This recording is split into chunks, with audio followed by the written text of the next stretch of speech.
토트넘 팬 여러분 안녕하십니까. 토트넘 호스퍼의 김지우입니다. 이제 토트넘이 브라이튼을 만나는데요. 리그 19라운드 경기가 기다리고 있습니다. 오는 29일 금요일 경기고요. 금요일 새벽 4시 30분에 치러집니다. 와, 시간이 이번에도 새벽 4시 30분 정말 최악이어서 사실 저도 직장인이어서 경기를 보고 출근을 해야 하는 입장인데 이렇게 되면은 점심에 참 힘들거든요. 하지만 토트넘이 승리를 해준다면 사실 그만한 또 보상이 없고 이번 경기는 브라이튼의 홈 경기가 되겠습니다. 토트넘이 원정길을 떠나는 거고요. 최근 두 팀의 분위기를 보면 브라이튼이 최근 리그 5경기에서 1승 2무 2패 정말 극심한 좀 부진을 겪고 있는 모습이고 직전 크리스탈 팰리스전에서 브라이튼이 점유율도 높고 슈팅도 18개로 크리스탈 팰리스보다 더 많았지만 오히려 예상골 수치인 XG 값은 크리스탈 팰리스가 높았거든요.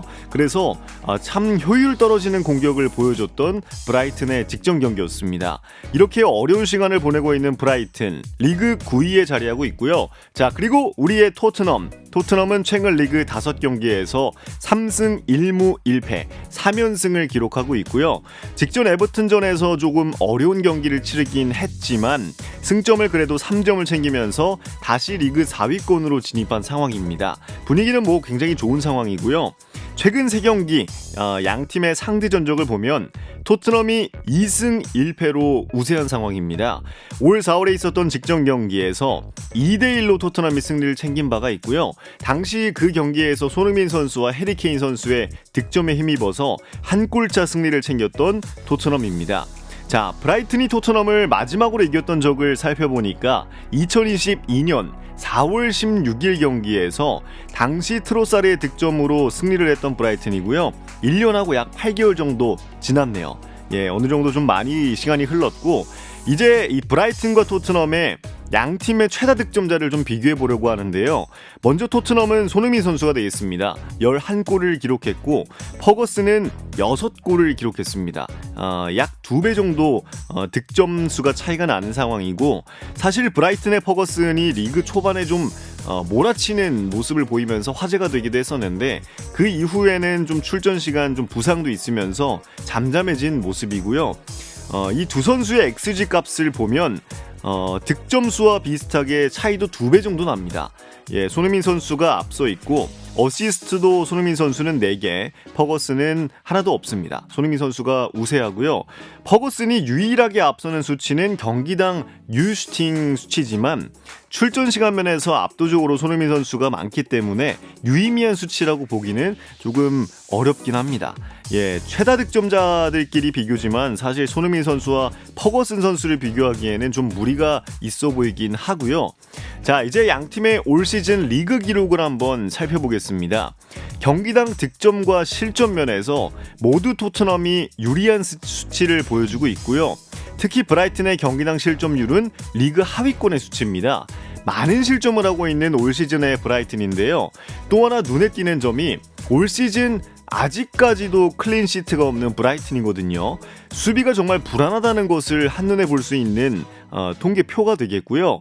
그리고 이번에 브라이튼 원정 경기를 치르는 토트넘인데 홈에서 3번의 패배를 기록했던 토트넘, 하지만 원정에서는 5승 3무 1패로 어떻게 해서든 정말 승점을 챙기는 모습이고요. 반면에 브라이튼도 홈에서 패배가 단 한 번입니다. 4승 4무 1패. 홈에서 지지 않는 브라이튼, 그리고 원정에서 지지 않는 토트넘의 맞대결이기 때문에 내용과 결과가 모두 궁금해지는 경기가 되겠고요. 그리고 이 경기가 재밌을 가능성이 높은 이유들이 조금 더 있는데요. 브라이튼과 토트넘 모두 평균 점유율 면에서 리그 최상위권에 자리하고 있는 모습입니다. 정말 이 점유율 면에서는 리그 최상위권의 수치고 중원 싸움이 정말 박터질 것으로 보이고요. 토트넘 팬 입장에서는 이 비수마 자리에 나오는 스킵이나 좀 호이비에르가 잘 해줘야 할 것으로 보이는 부분이 되겠습니다. 자, 그리고 경기당 유효슈팅도 두 팀 모두 최상위권인데요. 토트넘과 브라이튼 모두 6.2로 거의 차이가 없는 모습을 보여주고 있습니다. 그래서 이 경기가 아마 중원 싸움도 재밌고 슈팅도 많이 나오는 경기가 될 것으로 보이거든요. 또 그리고 제 개인적인 그냥 바람으로는 브라이튼이 올 시즌 페널티킥 허용 횟수가 5회입니다. 이 5회가 리그 1위의 수치거든요. 가장 올 시즌 리그에서 많이 페널티킥을 내준 팀이 브라이튼인데 그래서 이 브라이튼이 PK를 내주지 않을까 좀 조심스럽게 좀 염원을 담아서 예측을 해보고 PK로 인해서 손흥민 선수가 2경기 연속골을 기록한다면 사실 새벽에 우리 축구팬들은 우리 토트넘 팬들은 그만한 또 기쁨이 없죠. 그래서 한번 기원을 해보고요. 자, 이렇게 수치들을 통해서 양 팀을 한번 비교를 해봤고 이제 관전 포인트로 넘어가 보겠습니다. 자, 관전 포인트는 이제 첫 번째는 미토마는 부상입니다. 그래서 미니 한일전으로 이번 경기가 사실 조금 소위 야마라고 할까요? 야마가 좀 잡혔었는데 하지만 이 미토마가 부상을 당하면서 그냥 그저 토트넘과 브라이튼의 맞대결로 초점이 맞춰지게 됐고 미토마가 현재 아시안컵 출전이 가능하냐 불가능하냐 이런 이야기까지 나오고 있기 때문에 100% 미토마는 아마 출전 못할 것으로 보입니다. 자, 두 번째 관전 포인트, 우도기가 돌아옵니다. 에메르송이 사실 직전 경기, 직전 에버튼전에서 굉장히 좋은 모습을 보여줬기 때문에 우도기가 생각날 시간은 없었거든요. 에메르송이 잘 정말 메꿔줬었는데 그래도 우도기가 다시 복귀를 하면서 토트넘의 주전 수비수 3명이 다시 가동되는 경기가 되겠습니다. 자, 세 번째 관전 포인트, 히샬리송과 손흥민 선수가 과연 연속골을 기록할 수 있을까가 세 번째 관전 포인트가 되겠는데요.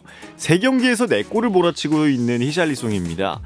정말 부상 복귀 이후에 수술 이후에 엄청난 골 감각을 보여주고 있는 히샬리송인데 이번에 득점하면 4경기 연속골이 되겠고요.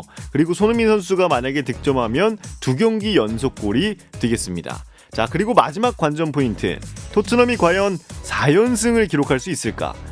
직전 에버튼전 승리로 인해서 4위권에 진입한 토트넘인데요. 하지만 맨시티가 한 경기 덜 치는 상황이어서 언제 5위로 내려가도 이상하지 않은 상황입니다. 하지만 또 듣던 중 반가운 소식입니다. 리버풀과 아스날이 1대1로 비겼고요. 아스톤빌라와 셰필드가 무승부로 비기면서 1, 2, 3위 아스날, 리버풀, 아스톤빌라 승점을 단 1점씩밖에 못 챙긴 지난 라운드였거든요. 그래서 토트넘과 승점 차이가 굉장히 좁혀진 상황입니다. 그래서 이제 토트넘은 1월과 2월 손흥민, 비수마, 사르가 차출되는 시기가 가장 위기라고 꼽히고 있는데 12월 브라이튼전과 본머스전 승점을 바짝 땡겨야 하는 경기들이 되겠고요. 그래서 이 리그 4위권에 좀 진입한 상황에서 손흥민 선수가 차출되는 게 베스트 시나리오라고 볼 수 있겠습니다. 자, 이렇게 브라이튼과 토트넘의 프리뷰를 한번 진행해 봤는데 4시 반, 아직도 저는 이 시간이 좀 기억에 남네요. 이 4시 반 경기가 조금 아쉽긴 하지만 그래도 토트넘이 좀 이겼으면 좋겠고 꼭 4연승을 기록했으면 좋겠습니다. 토트넘 파이팅입니다.